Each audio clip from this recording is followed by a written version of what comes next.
الحمد لله رب العالمين والعاقبة للمتقين والصلاة والسلام على سيد الأنبياء والمرسلين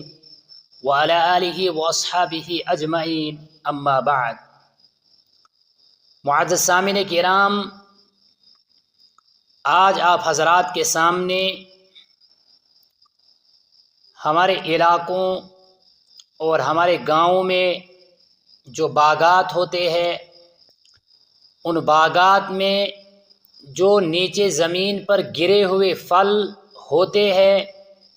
اگر کسی شخص نے ان کو کھا لیا، کیا اس کے لیے کھانا جائز ہے یا نہیں؟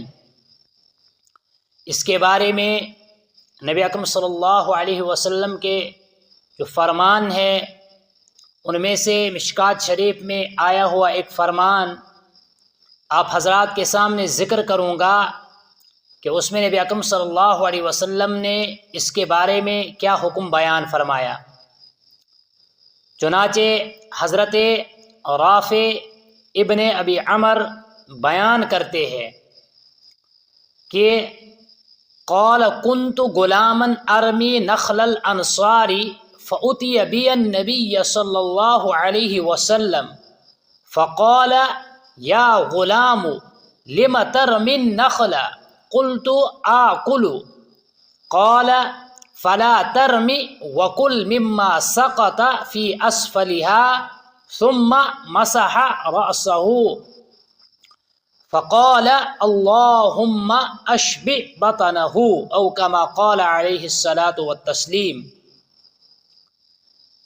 یہ روایت ہے، مشکات شریف کے اندر روایت موجود ہے، ترمذی شریف کے اندر ہے، ابو داود کے اندر یہ روایت موجود ہے، اسی طریقے سے ابن ماجہ کے اندر یہ روایت موجود ہے کہ حضرت رافع ابن عمر بیان کرتے ہیں کہ میں چھوٹا بچہ تھا، میں انصار کے باغوں میں جو کھجور کے درخت ہوتے تھے ان پر پتھر مارتا تھا اور ان سے پھل کو توڑ کر کھاتا تھا۔ چنانچہ حضرات انصار نے مجھے پکڑ کر نبی اکرم صلی اللہ علیہ وسلم کی خدمت میں لایا، حضور سے عرض کیا کہ یہ ایسا ایسا کرتا ہے، ہمارے درختوں پر پتھر مار کر کھجور توڑتا ہے اور کھاتا ہے۔ تو آپ صلی اللہ علیہ وسلم نے اس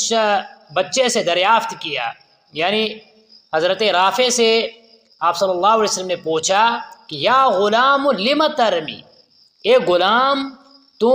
ان درختوں کو پتھر کیوں مارتا ہے، کس وجہ سے مارتا ہے؟ تو انہوں نے جواب میں فرمایا کہ آکلو، کھانے کے لیے میں چاہتا ہوں کہ پتھر کے ذریعے سے اس درخت سے کھجورے گرے اور گر کر وہ کھجورے میں کھاؤں، اس لیے پتھر مارتا ہوں۔ نبی اکرم صلی اللہ علیہ وسلم نے فرمایا فلا ترمی، درخت کو پتھر مت مارو، درخت سے جو کھجور پتھر کے ذریعے سے آپ گراؤ گے وہ مت کھاؤ، بلکہ کیا کرو وَكُلْ مِمَّا سَقَطَ، درخت سے جو نیچے گرا ہوا میوہ ہوگا اس میوے کو آپ کھا سکتے ہو۔ پھر اس روایت میں آپ صلی اللہ علیہ وسلم نے، راوی آگے بیان فرماتے ہیں کہ حضور نے حضرت رافع کے سر پر ہاتھ پھیرا اور اللہ رب العزت سے دعا فرمائی کہ اللہم اشبع بطنہ، اے اللہ اس کے پیٹ کو بھر دے۔ اب اس روایت میں آیا ہے کہ وَكُلْ مِمَّا سَقَطَ، نیچے سے گری ہوئی چیز کو آپ کھا سکتے ہو۔ تو علماء کرام نے اس روایت کی تفسیر بیان کرتے ہوئے، اس روایت کی تشریح لکھتے ہوئے فرمایا ہے کہ یہ حکم اس وقت ہے کہ جب انسان ایسے علاقے میں رہتا ہو، ایسی بستی میں رہتا ہو کہ جہاں پر گرے ہوئے پھل کے کھانے کا رواج ہو، یعنی باغ والا اس شخص کو کچھ نہیں کہے گا، اگر اس کو یہ یقین ہے تو اس صورت میں یہ کھا سکتا ہے۔ یا عام حالات میں اگر کوئی انسان اس طریقے سے گرا ہوا پھل کسی کے باغ سے کھاتا ہے تو باغ والا اس کو کچھ نہیں کہے گا۔ عام حالات میں کوئی بھی باغ والا کسی کو کچھ نہیں کہتا ہے، کوئی بھی مالک کسی کو کچھ نہیں کہتا ہے، تو اس صورت میں یہ اس پھل کو استعمال کر سکتا ہے۔ لیکن اگر دیکھا جائے گا تو ہمارے علاقوں میں جہاں پر بھی باغات پائے جاتے ہیں، جو باغات کے مالک ہیں، ہمارے علاقے میں یہ رواج نہیں ہے۔ اگر کوئی شخص گرا ہوا پھل بھی اٹھا کر کھائے گا تو مالک باغ جو ہوتا ہے وہ ناراض ہوتا ہے وہ اس پر غصہ ہوتا ہے. جیسے سیبوں کا باغ ہے، اسی طریقے سے اخروٹوں کا باغ ہے، اس میں تو زیادہ غصہ ہوتے ہیں، چونکہ سیب میں خطرہ ہوتا ہے کہ گر کر سیب خراب ہو جائے، لیکن اخروٹ گر کر خراب نہیں ہوتا ہے. تو اب کوئی انسان یہ حیلہ کرے گا کہ نہیں جی اس کو اٹھا کر کھانا درست ہے، حالانکہ جو باغ کا مالک ہے وہ نہیں چاہتا ہے کہ یہ اس پھل کو اٹھا کر کھانا چاہے، اس کے لیے بالکل اجازت نہیں ہے. تو عرف عام میں، عام حالات میں دیکھا جائے گا کہ کس علاقے میں اور کس بستی میں یہ رواج ہے کہ نیچے سے گرا ہوا پھل کھانے پر کوئی کسی کو کچھ نہیں کہتا ہے، تو اس صورت میں وہ شخص اس پھل کو اٹھا کر کھا سکتا ہے، اس میں کوئی حرج نہیں ہے. لیکن یہ عام حالات کی بات ہے. ایک مسئلہ ہے کہ جب انسان حالت اضطرار میں ہو، یعنی ایسی حالت میں ہو کہ اب اس کو یقین ہو چکا ہے کہ میری موت یقینی ہے. کیوں؟ اس سے کہ کھانے پینے کی چیزیں تمام ختم ہو چکی ہے، تمام تر وسائل، تمام تر ذرائع اس کے ختم ہو چکے ہیں. مثلا انسان ایسی جگہ ہے کہ جہاں پر اس کے ساتھ جو توشہ وغیرہ تھا، جو کھانے کی چیزیں تھی، سب ختم ہو گئی. اب وہ ایسے زندگی گزار رہا ہے کہ اس کے پاس کچھ ہے ہی نہیں. اب ایسا اس کو محسوس ہو رہا ہے کہ اگر میں کچھ کھاؤں گا نہیں تو میں مر جاؤں گا. تو اس صورت میں کیا وہ گرے ہوئے پھلوں کو کھا سکتا ہے یا نہیں کھا سکتا ہے؟ یا درخت پر لگے ہوئے پھلوں کو کھا سکتا ہے یا نہیں کھا سکتا ہے؟ تو اس روایت سے علامہ طیبی علیہ الرحمہ نے استدلال کیا ہے کہ دیکھو اس روایت میں نبی اکرم صلی اللہ علیہ وسلم نے اس بچے کو کہا کل مما سقط، نیچے سے گری ہوئی چیز کو اٹھاؤ. اگر یہ بچہ حالت اضطرار میں ہوتا تو آپ صلی اللہ علیہ وسلم اس کو اوپر سے اتارنے کی بھی اجازت دیتے. جیسے کہ مسئلہ ہے کہ حالت اضطرار میں تو انسان حرام چیز کو بھی استعمال کر سکتا ہے بقدر ضرورت، یعنی جس سے اس کی جان باقی رہ سکے، بقدر ضرورت وہ اس کو استعمال کر سکتا ہے. تو ایسی اس شخص کے لیے شریعت نے اجازت دی ہے کہ جو حالت اضطرار میں ہو تو وہ گرا ہوا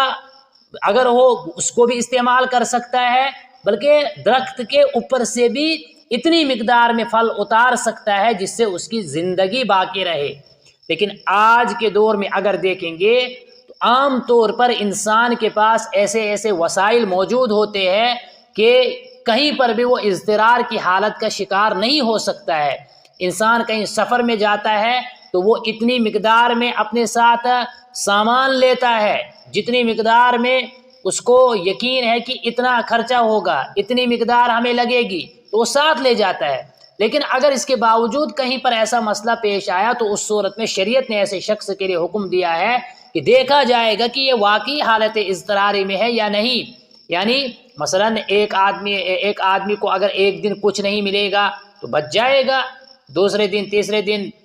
اگر کافی ٹائم ہو جائے گا تو پھر مشکل ہے اس کے لیے بچنا. اپنی یعنی انسان کی جتنی طاقت ہوگی، انسان کی جتنی قوت برداشت ہوگی اس کے مطابق تو وہ برداشت کرے گا، لیکن اس کے بعد ہلاکت کا مکمل اس کا یقین ہے کہ وہ ہلاک ہو جائے گا. تو اس صورت میں اس انسان کے لیے شریعت نے اجازت دی ہے کہ وہ اس پھل کو استعمال کر سکتا ہے. جیسے دیگر روایات میں آتا ہے، مشکات شریف کے اندر ہی روایات ہے کہ کوئی شخص کسی کے دودھیرے جانور کا دودھ نکال کر نہ پیے.